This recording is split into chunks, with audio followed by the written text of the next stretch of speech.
En 2015, un véhicule sous-marin téléopéré, ou ROV, est descendu dans les profondeurs de la mer des Caraïbes. Il appartenait à la Colombie et était à la recherche d'un navire au trésor depuis longtemps englouti.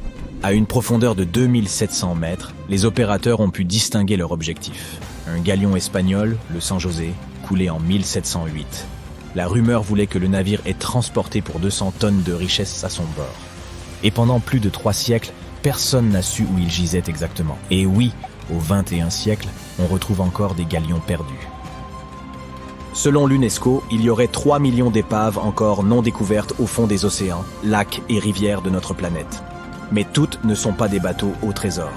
Certaines présentent une valeur historique, comme le célèbre Titanic.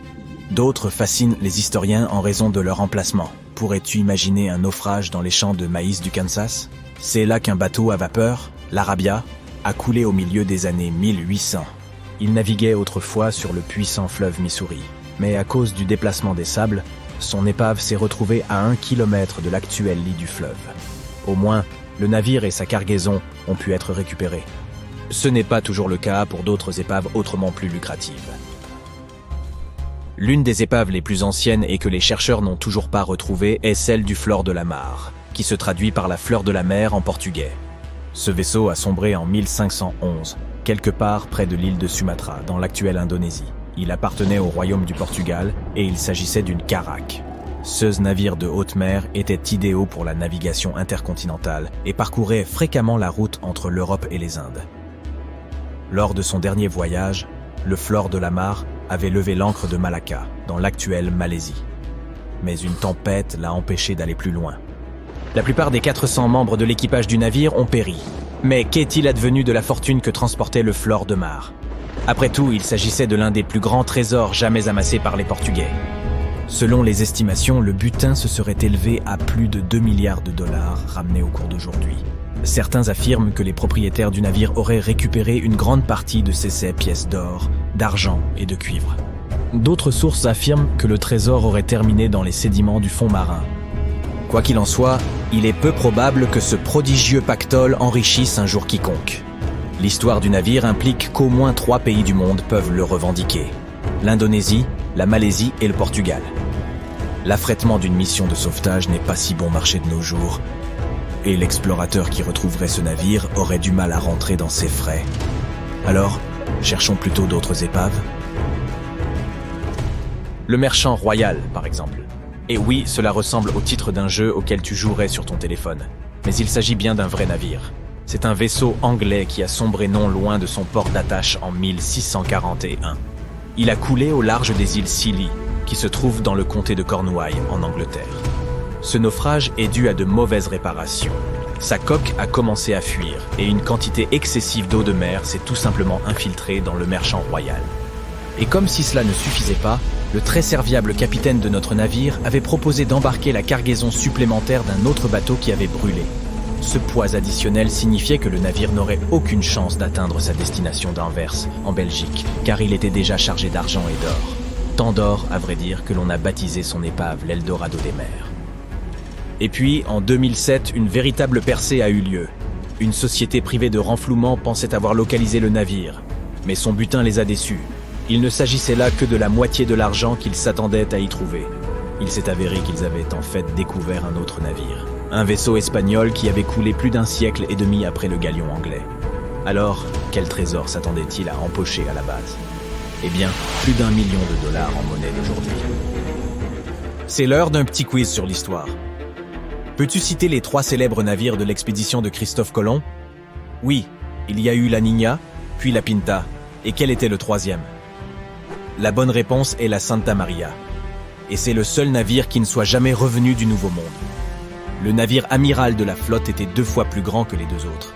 Et il s'est échoué quelque part à Hispaniola, en 1492. Ne t'inquiète pas si tu n'as jamais entendu parler de cette terre. Il s'agit de l'actuel Haïti. Un explorateur américain, du nom de Barry Clifford, pensait avoir découvert le navire légendaire en 2014. Mais les experts de l'UNESCO l'ont rapidement démenti. L'épave présentait des attaches moins formateurs, typiques des navires du tournant des 17 et 18 siècles, alors qu'à l'époque de Christophe Colomb, les armateurs utilisaient du bois ou du fer pour construire la coque. Les recherches se poursuivent, dis donc. Mais dans ce cas précis, l'argent n'est pas le principal attrait. Le nom de l'explorateur qui trouvera la Santa Maria entrera carrément dans les livres d'histoire. Et cela vaut plus que n'importe quelle récompense en espèces trébuchantes. Lorsqu'un navire fait naufrage, le premier suspect est généralement le mauvais temps. Dans l'océan Atlantique Nord, par exemple, les vagues peuvent atteindre une hauteur de 20 mètres. Mais les mauvaises conditions météorologiques ne sont pas toujours en cause. Ainsi, l'un des plus luxueux bateaux à vapeur jamais construits a coulé des suites d'une collision avec un autre navire. Le SS Arctique a ainsi percuté un bateau à vapeur français au large des côtes canadiennes de Terre-Neuve en 1854. Cette collision s'est d'ailleurs produite près de l'endroit où le Titanic était destiné à couler quelques décennies plus tard. Les deux naufrages ont eu lieu sur la même route maritime. L'Arctique était un navire impressionnant, capable de traverser l'Atlantique en seulement 10 jours. C'était l'équivalent au 19e siècle d'un avion à réaction d'aujourd'hui. Mais sa fin n'aura pas été si glorieuse. La presse des deux côtés de l'Atlantique a relaté le comportement de l'équipage du navire, qui s'est rué sur les canaux de sauvetage, laissant les passagers à leur triste sort. Et il n'y avait déjà pas assez de chaloupes pour tout le monde à la base. Ce n'est pas sans évoquer la fameuse scène du Titanic de James Cameron. L'épave de l'Arctique repose aujourd'hui au fond de l'océan, et son emplacement exact demeure toujours inconnu. L'Australie avait elle aussi un navire réputé insubmersible. Et bien entendu, il a fini par couler. Le SS Waratah a effectué son premier voyage de Londres à Sydney en 1908. Un an plus tard, le paquebot britannique retournait en Australie. Mais il y avait quelques problèmes. Le navire était surchargé et des incendies se déclaraient régulièrement à bord. Ce ne sont pas les conditions idéales pour naviguer le long de la côte sud-africaine. Cette partie du littoral est jonchée d'épaves et on en dénombre près de 3000. Malheureusement, le Waratah n'a fait que s'ajouter à cette triste statistique. Il a disparu quelque part entre Durban et le Cap. Le navire a traversé un ouragan et personne ne l'a jamais revu. Il s'agit de l'une des plus mystérieuses disparitions en mer de tous les temps. Les chercheurs surnomment aujourd'hui le Waratah le Titanic australien ou encore le navire perdu d'Afrique du Sud. Le seul moyen de savoir ce qu'il est advenu des 200 personnes de Sun à son bord serait d'en retrouver l'épave. Et ce n'est pas comme si personne n'avait essayé. Au cours des années 1980, 6 expéditions ont tenté de localiser l'épave. Toutes sont revenues bredouilles. Un chercheur a même ouvertement admis qu'après 22 ans de recherche, il n'avait pas la moindre idée de l'endroit où se trouvait le navire. Les océans ne sont pas les seules étendues d'eau dangereuses. Prenons l'exemple d'un navire français qui a coulé dans un lac. Il s'appelait le Griffon, et c'était le plus grand navire à sillonner les grands lacs qui se trouvent entre les États-Unis et le Canada. En août 1679, il a accosté sur une île du lac Michigan.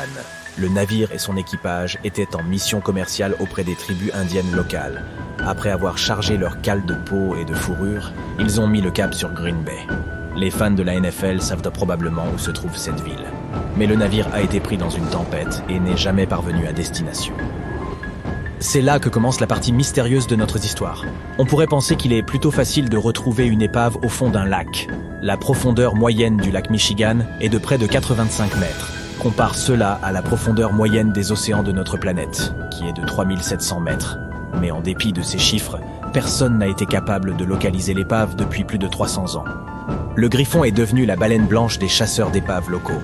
Un plongeur local et sa femme se sont néanmoins manifestés en 2018, affirmant avoir trouvé les restes de l'insaisissable navire à côté de l'île de la Pauvreté. Un endroit idéal pour une si riche découverte, tu ne trouves pas?